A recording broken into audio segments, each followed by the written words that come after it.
ومر كله iyo muuqaal kale sawirkan waxa weeyaan nashqada wadada 150 ee magaalada Hargeysa.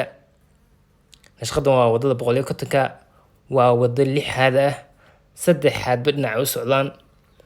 wadadaas oo loo sameyn doono goobihii dhirta laga beerayay, laydhkii wadada u dhaxeeyay iyo sidoo kale biyo mareenkii wadada dhinacyadeeda marayay iyo wadada hoosteedaba.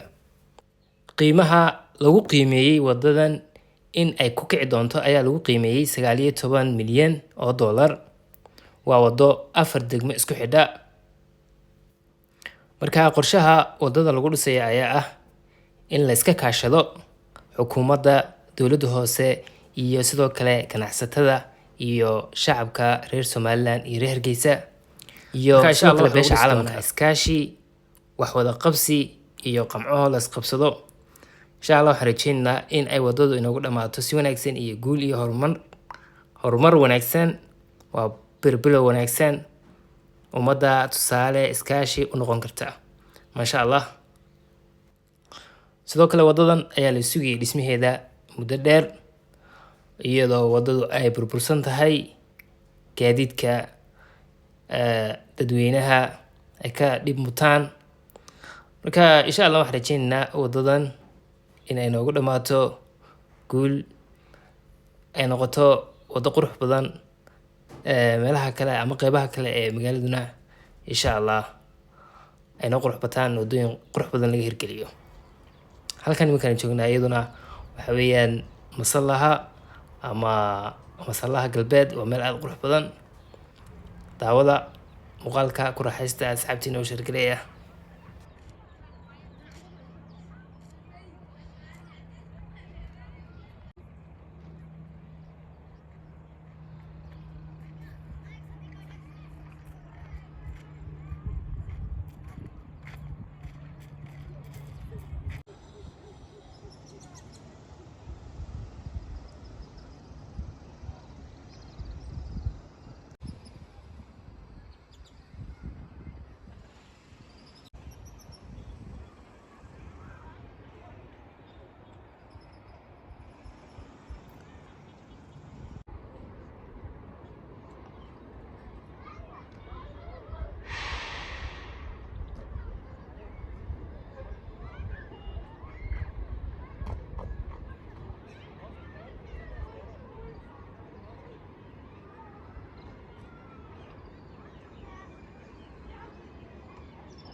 我咋找的路？